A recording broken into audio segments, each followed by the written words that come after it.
নমস্কার, দেখছেন talk to Bangla বিষয় রয়েছে আপনাদের সাথে। এই মুহূর্তে যে খবর নিয়ে উপস্থিত হয়েছি, পশ্চিমবঙ্গ থেকে তৃণমূল কংগ্রেস শাসক দল তাদের পক্ষ থেকে বারংবার এসআইআর এর বিরোধিতা করা হয়েছে। আমরা তো দেখতে পেয়েছি মুখ্যমন্ত্রী মমতা বন্দ্যোপাধ্যায় থেকে অভিষেক বন্দ্যোপাধ্যায় প্রত্যেকেই রাস্তায় নেমেছেন এবং মিছিলও করেছেন তারা।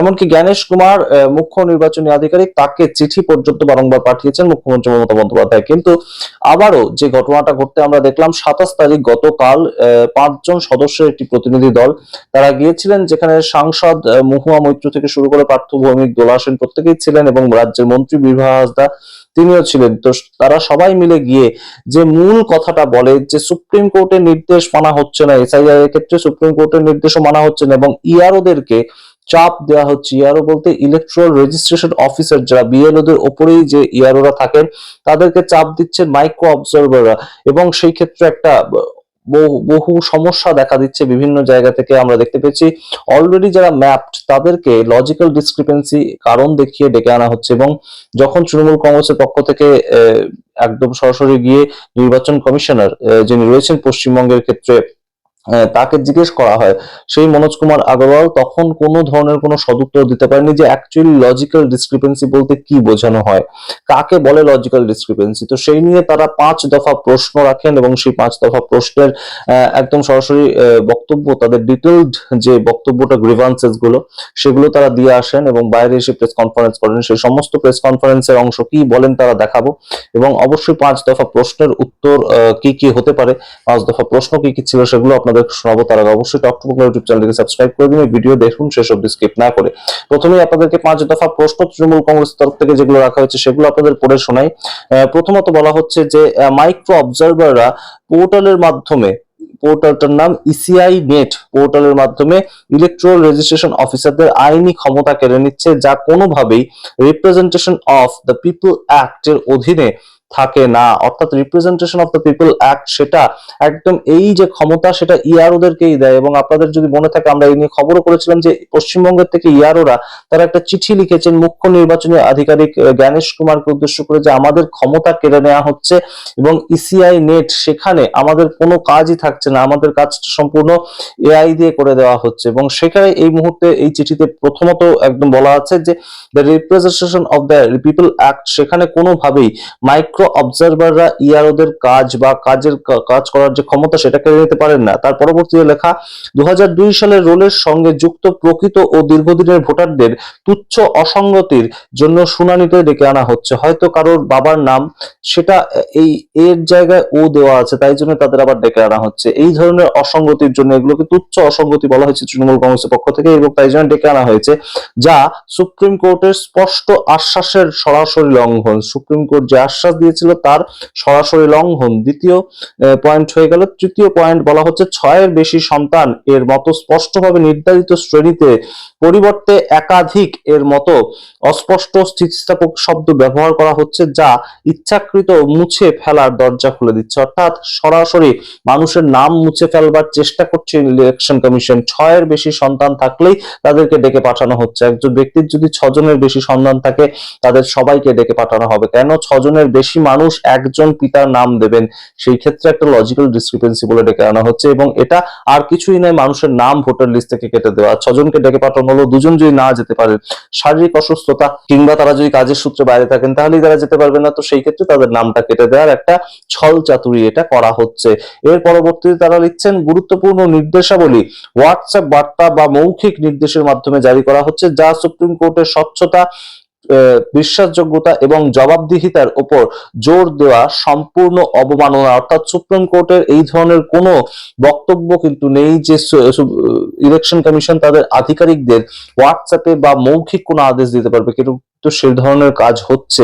এবং তার পরবর্তীতে একদম শেষ যেটা লেখা আছে, ইসির নির্দেশিকায় স্পষ্টভাবে স্বীকৃত সরকারি জমি ও বাসস্থান বরাদ্দের সার্টিফিকেট গুলোকে ইচ্ছাকৃতভাবে প্রত্যাখ্যান করা হচ্ছে। অর্থাৎ ইলেকশন কমিশন যে নির্দেশিকা জারি করেছিল যে 11টা ডকুমেন্টস, তার মধ্যে সরকারের পক্ষ থেকে সরকারি জমি কাউকে দান করা হয়েছে কিংবা বাসস্থান দান করা হয়েছে, সেই যে সার্টিফিকেট গুলো সেগুলোকে ইচ্ছাকৃতভাবে বাদ দেওয়া হচ্ছে এবং যার লক্ষ্য দরিদ্র ও প্রান্তিক জনগোষ্ঠী। কারণ দরিদ্র দরিদ্র এবং প্রান্তিক জনগোষ্ঠীকে আপনারা জানেন বাংলার বাড়ি প্রকল্পে বহু বাড়ি দান করা হয়েছে, তো তাদের কাছে সেই বাড়ি দান করা যে হয়েছে সরকারের পক্ষ থেকে তার নাম করে, তো সেই রেজিস্ট্রেশনের যে কাগজটা সেটাই তো তার কাছে প্রমাণপত্র, তো সেটা যখন সে নিয়ে যাচ্ছে তখন সেটাকে প্রত্যাখ্যান করা হচ্ছে। তার মানে কোথাও গিয়ে গরিব মানুষ তাদেরকে কিন্তু সরাসরি একদম বর্জন করা, তাদেরকে একদম সরাসরি টার্গেট করে বাদ দেওয়া, এই বিষয়গুলো কিন্তু উঠে আসছে। এবং যারা বাংলার বাড়ি পেয়েছে তারা যদি সার্টিফিকেট নিয়ে যায় তাহলে ধরেই নেওয়া হচ্ছে তারা তৃণমূল কংগ্রেস সাপোর্টার অথবা ভারতীয় জনতা পার্টির বিরোধী সাপোর্টার, তো সেই জায়গা থেকে তাদেরকে বাদ দেওয়া হচ্ছে। এই বিষয়গুলো কিন্তু তুলে এনেছে তৃণমূল কংগ্রেস। আপনারা দেখুন তৃণমূল কংগ্রেসের নেতা নেতৃত্ব তাদের পক্ষ থেকে কি কি বক্তব্য উঠে আসছে একদম শুনুন, তারপর অবশ্যই আপনাদের মতামত কমেন্ট বক্সে কমেন্ট করুন। দেখতে এখন টক টু বাংলা, অবশ্যই টক টু বাংলার চ্যানেলটি সাবস্ক্রাইব করতে ভুলবেন না। যৌক্তিক অসঙ্গতি, লজিক্যাল ডিসক্রিপেন্সি, তার সাথে আনম্যাপড, মানে যাদের যেই 32 লক্ষ লোকের কোনো 2002 এর রোলের সাথে কোনো লিঙ্ক পাওয়া যায়নি, এই দুটোকেই ওরা একসাথে করে কেন? জাস্ট কনফিউশন ক্রিয়েট করার জন্য। সুপ্রিম কোর্টের অর্ডারে পরিষ্কার লেখা ছিল এলডি কোর্সগুলো টানাবে, সেইখানেও একটা গেম খেলে তারা এলডি আর আনম্যাপ দুটো 32 লক্ষর সাথে এটা গুলিয়ে দিয়ে লিখলো। আর লিস্টের মধ্যে লেখা আছে সাইডে এলডি ইউডি, এটা যেন আপনার গ্রামের লোক যেন বুঝবে, আরো কনফিউজিং করে দিল প্রত্যেকটা বুথে পাওয়ার জন্য। তারপর কি দেখা গেল, উইচ ইজ মোস্ট ইম্পর্টেন্ট, যে সফটওয়্যারটা প্রতিদিন চেঞ্জ হচ্ছে। এখন ওরা কি করছে, পরিষ্কার হিয়ারিং এর দিন in court justice Bagchi remark করলেন, ওরাল অবজারভেশনে আছে যে এটা হচ্ছেটা কি, হোয়াটসঅ্যাপে আপনারা একটা দেশ চালাচ্ছেন, হোয়াটসঅ্যাপে তো হতে পারে না। Where are your written instructions, আপনারা যদি গিয়ে ভিডিওটা দেখেন, where are your written instructions? You have to give it in written instructions. হোয়াটসঅ্যাপে হয় না। সেটা করার পরও 22 তারিখে এই অফিস থেকে ডিওদের একটা মেসেজ পাঠানো হয়, নির্বাচন কমিশন সকলের সামনে ভোট চুরির খেলায় নেমেছে এবং কোন একটা দলকে প্রায়োরিটি পাইয়ে দিতে গিয়ে নির্বাচন কমিশন তাদের এই জঘন্যতম কাজগুলি করছে। আপনারা জানেন সবাই logical discrepancy, what is logical discrepancy, এর সংজ্ঞাটা কি? আজকের দিনে সিও সাহেব বলতে পারলেন না যে logical discrepancy what is this, এখনো পর্যন্ত তার কাছে কোনো সদুত্তর নেই। আপনারা বলেন আমি বাপি হালদার, আমার বাবার নাম বিমল চন্দ্র হালদার, বর্তমানে বিমল হালদার হিসাবে আমার এতে ভোটার কার্ডে ছিল, আমাকে হেয়ারিং সেন্টারে যেতে হলো, আধার কার্ড দিলাম, আমার যা ডকুমেন্ট ছিল সেটা দিলাম। আজকের দিনে গিয়ে যদি কোনো ব্যক্তির লজিক্যাল ডিসক্রিপেন্সিতে নাম থেকে থাকে, সে আধার কার্ড দিলে তারটা অ্যাকসেপ্ট হচ্ছে না, বা ভোটার 2002 এর লিস্ট দিলে অ্যাকসেপ্ট হচ্ছে না। একজন মানুষ তাকে যে নাকি অলরেডি ম্যাপ হয়ে গেছে, সে আনম্যাপ নয়, তাকে খসড়া লিস্টে পাবলিশ করা হয়েছে, তাকে কিন্তু আবার নতুন করে তার ডকুমেন্ট দিতে হচ্ছে। আপনারা জানেন যে হ্যারাসমেন্ট কোন জায়গায় পৌঁছাচ্ছে। বর্তমানে দাঁড়িয়ে একজন, যেটা মৌমাদি বলছিলেন, অতি বাস্তব কথা, একটা হোয়াটসঅ্যাপে অর্ডারে পরিষ্কার বলা হচ্ছে একজন ইআরও বা একজন আরওকে এক প্রকার নির্বাচন কমিশন থেকে থ্রেট পাঠানো। মেইন আমরা ওনাকে যে বিষয়টা অ্যাপিল একটা রাখার চেষ্টা করেছি আমাদের পক্ষ থেকে খুবই জোর দিয়ে, সেটা হচ্ছে যে ইলেকশন কমিশনার হিসেবে বা সিইও হিসেবে উনি যেমন একজন ব্যুরোক্র্যাট, উনি একজন হিউম্যান বিইংও বটে। শুধু ব্যুরোক্রেটিক অ্যাপ্রোচে নয়, মানুষের মানসিকতার অ্যাপ্রোচে মানবিক ভাবে ওনাকে বিষয়টা দেখতে হবে। এত জনসংখ্যার একটি রাজ্যে এত ক্রাইটেরিয়া নিয়ে, যেখানে 1/3 লোকের হিয়ারিং হয়েছে, 2/3 এখনো বাকি, কি করে ওরা 14 এবং বলছেন এই হিয়ারিং এর পরে নাকি তারপরেও যদি প্রবলেম থাকে তাহলে নাকি আরো দুটো অ্যাপিলের সুযোগ থাকবে, একটা ডিএম এর কাছে, ডিইওর কাছে, একটা ওনার কাছে, সিইওর কাছে। এই এত প্রক্রিয়া 14 ফেব্রুয়ারির মধ্যে কি করে সম্ভব গোটানো? ইম্পসিবল। তাহলে উনি বুঝবেন যে অবজেক্টিভ রিয়ালিটিটা হচ্ছে ওনার পক্ষে সম্ভব নয়। এই কথাটা উনি মানবিক অ্যাপ্রোচ থেকে বুঝবেন এবং উপরে বোঝাবেন। আর মাইক্রো অবজারভারদের উনি ডিরেক্টিভ দিতে পারেন, যেহেতু উনি চেয়ে এনেছেন তাদের, যে তাদের ক্ষমতা এখানকার ইআরওর ওপরে নয়।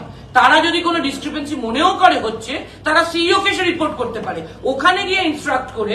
একে তো মানুষ আতঙ্কিত, ইআরওদেরও আতঙ্কিত করা হচ্ছে মাইক্রো অবজারভারদের বেআইনি পাঠিয়ে। আর লাস্ট আমরা বলেছি, সুপ্রিম কোর্টের অবজারভেশন, অত্যন্ত পজিটিভ অবজারভেশন সত্ত্বেও মানুষের হ্যারাসমেন্ট বন্ধ হয়নি, প্রচন্ড ভাবে মানুষ হ্যারাস্ট হচ্ছে। এটা দেখা সিইও হিসেবে ওনার কর্তব্য, কারণ পশ্চিমবঙ্গেই এই অ্যাটাক সবচেয়ে বেশি ভাবে নেমেছে, অন্য সব রাজ্যের থেকে আলাদা, সমস্ত দিক থেকে আলাদাভাবে নেমেছে। হাজার পয়েন্ট আছে, সেগুলো আপনারা জানেন এবং আমাদের বন্ধুরাও সেটা বলেছেন। এই 3টে পয়েন্টের উপর আমরা প্রধানত জোর দিয়েছি, কিন্তু উনি অ্যাজ ইউজুয়াল আমাদের মনে হয়েছে উনি মানবিক হবেন না, উনি ব্যুরোক্রেটিক অ্যাপ্রোচেই থাকবেন।